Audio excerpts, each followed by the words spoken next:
Então, estamos retornando ao terceiro bloco do programa Ideias em Debate. É um tema muito vasto e eu gostaria de retornar aqui com os nossos debatedores perguntando o seguinte: nós vimos numa cartela que os setores que mais usam hoje a transformação digital, o setor de finanças, o setor de varejo, onde está o comércio propriamente disso, e o pessoal da área propriamente dita de inovação digital e transformação digital, os profissionais da área, estão em terceiro lugar. Então, mostra a força hoje daquela sua resposta sobre como que a demanda hoje é quem está provocando, a concorrência está provocando a inovação digital, né? Então, assim, existe um grupo de empresas que são empresas de inovação digital, né? Que são as startups, né? Que são pequenas empresas criadas e mantidas até que elas tenham condição. E todas as grandes empresas, Facebook, começaram dessa forma, né? Muitas hoje, o TikTok, que está na moda aí, começou dessa maneira. Então, assim, eu pergunto para você, não sei qual de vocês dois prefere responder, o que é uma startup? O que é esse nascedouro dessas empresas, essas incubadoras? Como é que é isso? Explica isso um pouco para que a gente possa entender melhor. Então, uma startup nada mais é do que uma empresa nascente.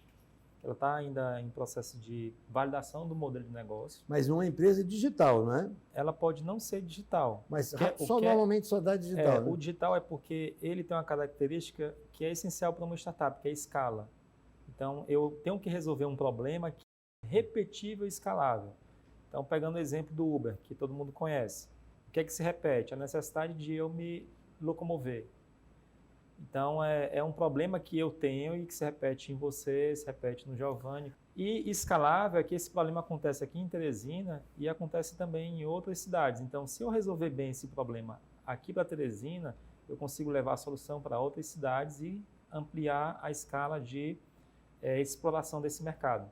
Então, a startup é um negócio enxuto que está em busca de um modelo de negócio repetível e escalável, trabalhando em condições de extrema incerteza, porque pode dar muito errado, como pode dar certo.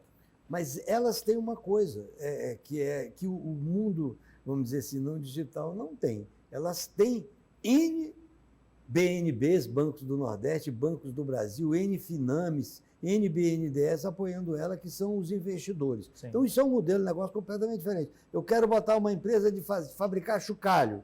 Eu não vou ter nenhum investidor para lá, vai ser eu vendendo na minha casa, ou pendurando, e aí nesse modelo, isso existe um investidor, né? Quer dizer, não é um modelo teórico, é prático, né? E muita empresa tem surgido a partir disso. Né? Normalmente, o startup é um conjunto de pessoas que tem muito know-how naquele problema, tem que se aprofundar muito naquele problema e conquistar por meio de editais, por meio de pitches, né? Que a gente chama, você apresentar a sua ideia em rodada de negócio para você captar a atenção de investidores. Então, tem que ser um negócio extremamente atrativo em termos de crescimento.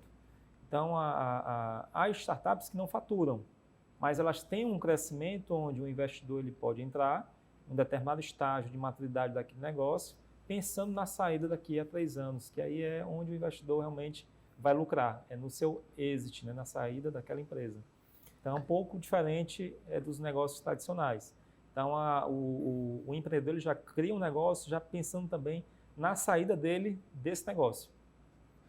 Ô, Giovanni, ainda sobre isso, nós temos, foi citado aqui, a questão da pandemia, que foi um grande acelerador desse tipo de desenvolvimento. As pessoas tiveram, usando a linguagem aí do Faustão, se virar nos 30, né?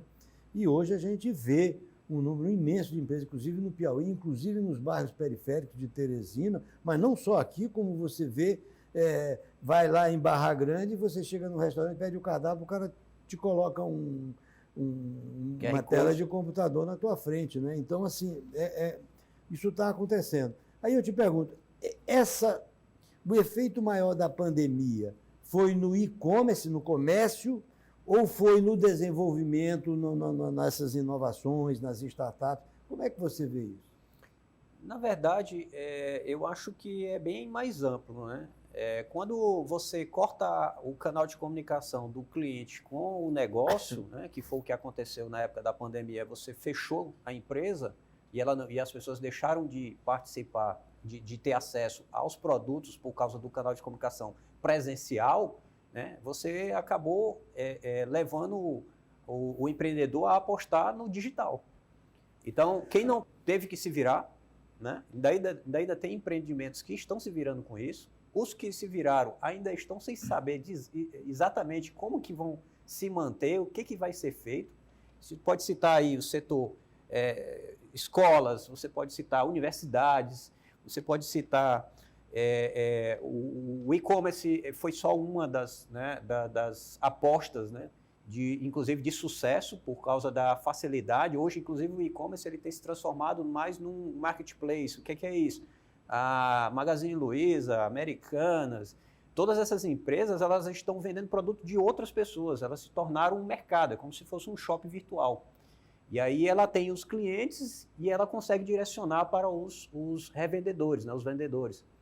Então o e-commerce foi quem apontou, né, e subiu de uma forma bem rápida no início da pandemia, mas hoje a gente tem aí vários outros negócios que dependem totalmente ou quase totalmente do universo digital, da digitalização de seus processos. Perfeito. Talvez o e-commerce, pelo fato de que o varejo é muito vasto, sim. Envolve um número maior de pessoas. Né? Sim. Mas, assim, dentro disso aí, eu volto para uma questão, que é assim, que é uma pergunta mais, mas que eu gostaria que você, Bringel, você desenvolvesse, que é a questão assim, as pessoas estão empolgadas, pessoas que há 5 anos atrás, eu dei treinamento para uso de computador e tinha um cara que não queria teclar porque tinha medo de levar um choque. Meio maluco isso, mas isso foi real, eu presenciei. E hoje não, as pessoas estão muito mais familiarizadas, os aplicativos são muito mais amigáveis, naquele tempo era um inferno você interagir com o computador. Né? Mas assim, essas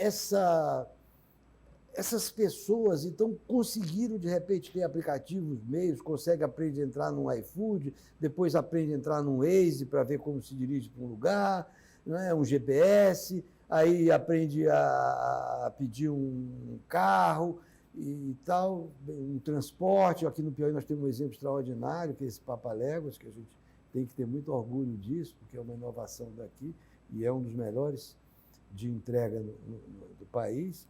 Mas, assim, aí eu te pergunto, essas pessoas estão achando que é suficiente o que elas sabem. E a gente sabe que tem um nível que, para ir para frente, você tem que saber mais. Você, por exemplo, vai, por exemplo, uma loja, eu faço um pedido, eu quero um celular, uma capa de um celular, eu quero uma capa vermelha, o cara me vende a capa vermelha, o estoque dele não está organizado, não tem capa vermelha. Criou um inferno e um problema seríssimo. Então, essas pessoas tem que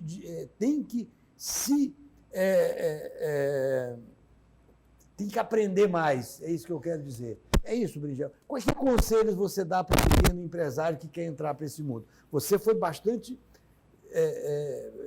claro, honesto na sua colocação. Disse, quem não está no mundo digital está no passado. Foi mais ou menos essa frase que você disse, e que eu imagino pela expressão, o Giovanni concorda e eu também estou de acordo. Agora, isso... Você botou um problema para o cara. E o que ele precisa fazer? Bom, hoje, que conselhos você dá? Um conceito que a gente utiliza, que é a combinação criativa. Então, nós temos muitas soluções para praticamente qualquer problema que a gente imaginar dentro de uma cadeia de venda, de comércio. Então, vamos supor, tenho uma loja de venda de roupa. Eu tenho os canais digitais de interação com o meu público via Instagram, via Facebook. Eu posso vender diretamente pelo WhatsApp.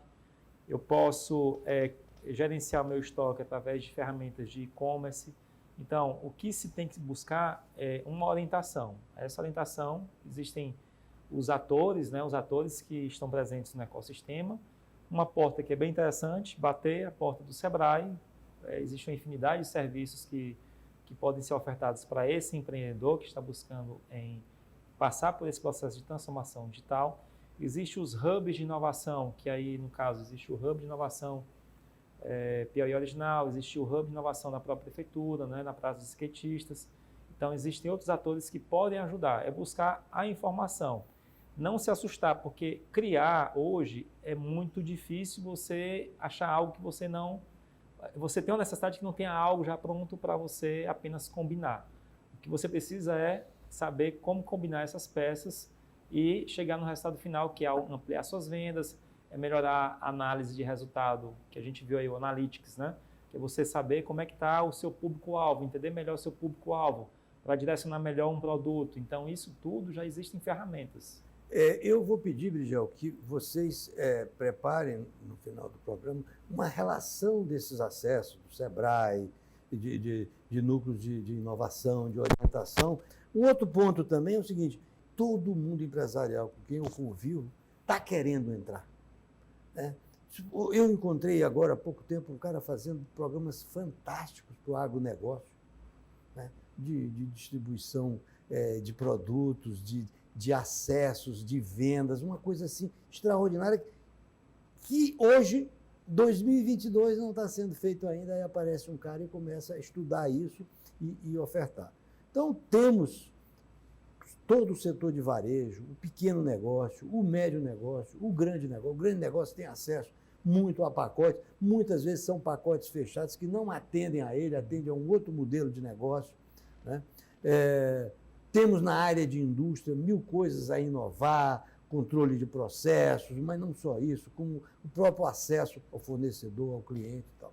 Então, assim, o CIEP, o Centro das Indústrias, com o seu presidente Andrade Júnior, recentemente divulgou que fizeram um convênio de intenções de parceria com o IFPI, a antiga escola técnica, né, hoje universidade, para levar a inovação para as empresas. E eu gostaria de saber se nós podemos levar isso também, não só para o CIEP, o Centro das Indústrias, mas para a FIEP, para o FEComércio. O que é que a gente pode fazer nesse sentido? Bom, é extremamente importante a gente juntar os atores de um ecossistema de inovação, né? Então, quando você tem aí essas instituições disponíveis, você tem as universidades, você tem, né, até mesmo os colégios, né, tratar de empreendedorismo dentro da escola, você tem aí os empreendedores. Então, você junta todo mundo isso num ambiente de inovação, né, a coisa começa a engatar, começa a criar uma musculatura, que a gente chama, né? Então, para mim, eu acho que se a gente não criar esses ambientes de inovação, a gente vai ficar muito descolado, muito disperso. Então, quanto mais a gente incentivar essas parcerias, melhor, né? Quanto mais parcerias e quanto mais pessoas trocando ideias, a inovação ela surge do nada, ela surge de algo que você é inesperado. Então, quanto mais pessoas dentro desse negócio, dessa mistura, né, mais chances a gente vai ter. Pois é, esse crescimento todo, não sei se vocês concordam, se deu muito, inclusive depois da pandemia, por uma explosão de demanda, né? Então as pessoas foram buscar coisas, como uma barragem que rompe e a água vem e passa. Então, mas não é suficiente, nós temos que canalizar essa água, senão ela vai destruir e vai ser pouco produtiva essa energia que está sendo liberada. Então, assim, eu queria já fazer um convite para vocês, sem ter aqui uma procuração, eu tenho certeza que eles vão endossar, em nome do Andrade Júnior, presidente do CIEP, para que vocês, em conjunto com outros colegas, façamos uma palestra para os empresários da área industrial. Queria convidar vocês para a gente desenvolver esse mesmo modelo e levar para o MOVE, que é um movimento empresarial muito importante, e ofertar isso também para outros grupos, a gente fazer uma reunião na FIEP, se houver abertura, eu acredito que haverá, no FEComércio, que sempre há, na Federação de Agricultura. Posso fazer contato com esse amigo que está fazendo esse desenvolvimento para poder levar algum tipo de coisa, das pessoas dizem, mas eu estou aqui isolado em Bom Jesus e babá e tal. Não, já tem uma opção de aplicativos adequados para isso, não é só coisa assim, tipo previsão de tempo, mas realmente mecanismos de trabalho para essas N atividades. As possibilidades são imensas. Ezequias, é com prazer que a gente aceita a oferta. A gente vai alinhar essa... Na verdade, o que é que nós estamos buscando, que é o mais importante? Conexões. As conexões é que geram inovação. Então, o Hub Piauí Original, juntamente com outros hubs, eles propiciam essas conexões. Então, você tem uma demanda, o Hub tem pessoas que pensam diferente e numa conexão pode surgir uma solução. Então, as startups, por pensarem diferente, por estarem num ambiente de incerteza, já estão com a cultura bem enraizada de buscar a solução diferente. Então, as startups, no cenário hoje de inovação, é onde as grandes empresas estão bebendo para absorver a inovação que está acontecendo naquele segmento de mercado que ela atua. Então, se você pegar o exemplo aí que o professor Giovanni colocou, a Magazine Luiza, ela é um grande exemplo hoje a nível de Brasil, até de mundo, de como é que ela inova. Ela inova fazendo aquisições de startups dentro de segmentos que ela tem como no radar estratégico, ela tem que absorver. Então, ela inova nesse processo. Existem outros processos de como absorver essa inovação. Aqui é só um exemplo. Então, essa aproximação entre essas instituições são extremamente importantes para a gente agradece e a gente vai desenvolver essas ações. Bem, o convite está feito e a gente espera de divulgar isso. A gente já sabe que existe uma demanda natural das pessoas, mesmo as pessoas que não estão organizadas através dessas entidades que eu citei, mas que atuam. Mas vamos, então, um pouco levar essa informação para eles. E também nós procuramos aqui nesse programa, você já é veterano, já comecei no começo, mas assim, nós procuramos discutir as questões de políticas públicas, não política partidária, que isso não nos interessa, pode interessar como cidadão individualmente, mas não aqui em termos públicos. Mas assim, nós precisamos também alertar as autoridades que há uma grande tarefa que eles precisam fazer, porque como o Piauí é um estado pobre, que tem um mercado, um mundo empresarial carente, é preciso a presença do Estado. Hoje, 1/3 do PIB do Piauí é gerado pelo governo, o que é absurdamente ruim, né? Mas, se não existisse esse 1/3, seria muito pior ainda, porque há uma ausência dos outros setores. Então, essas autoridades têm a obrigação, tanto nas prefeituras, quanto o governo do Estado, quanto os entes federais que estão aqui, de ajudar a suprir essas deficiências do mercado, com internet, telefonia. E a gente faz esse apelo que essas autoridades, de vez em quando, pensem um pouco também no Piauí, né? E façam alguma coisa pelo nosso Estado. Eu fico muito satisfeito com o conteúdo que nós discutimos, fico feliz de ver pessoas como vocês, que poderiam ter uma vida muito mais simplificada, muito mais confortável, se estivessem empreendendo e abriram mão disso para estimular, para passar conhecimento, para estimular as pessoas. Então, vocês são exemplos de piauienses que realmente nos enchem de orgulho. Vocês são a ideia do professor Marcílio, do Colégio Dom Barreto, né, de dizer nós podemos. Inclusive, é curioso, eu vou encerrar isso contando uma história do Sammy Davis Jr., que foi um cantor, e nos Estados Unidos o Sammy Davis tinha algumas deficiências. Ele era um cantor, mas usava a imagem, mas ele era muito baixo, ele tinha um nariz quebrado, era cego de um olho. Então, tudo estava contra ele no show business. E ele foi muito bem sucedido. E ele, depois, contando a história dele, escreveu um livro chamado Yes, I Can. Sim, eu posso. Né? Ele podia superar todas aquelas desvantagens que ele tinha e ser bem sucedido, e ele fez isso. E o professor Marcílio, quando criou o Dom Barreto aqui, não só ele, como outros, não quero centralizar nele, ele fez um colégio com piauienses, com alunos piauienses, com professores piauienses, dentro da cultura piauiense, e foi em primeiro lugar no Enem, no Brasil. Então, o que o professor Marcílio disse foi o Yes, we can. Sim, nós podemos. E vocês estão mostrando isso aqui. Então, vamos para frente, gente. Esse mundo digital é uma última oportunidade que o Piauí está tendo de achar um atalho para o progresso. Vamos em busca disso e eu peço que as autoridades também façam. Eu agradeço a todos que participaram desse programa, dessa discussão que para mim foi muito rica, e agradeço muito a presença de vocês e dou aqui o nosso boa noite e, por favor, também vocês se despeçam do nosso público. Boa noite a todos. É isso aí. Boa noite.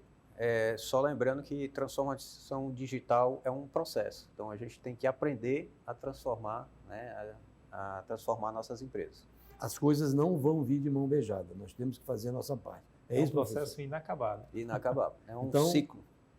Então, nosso boa noite final é com essa ideia de que nós, para termos acesso ao céu, temos que fazer por onde? Boa noite.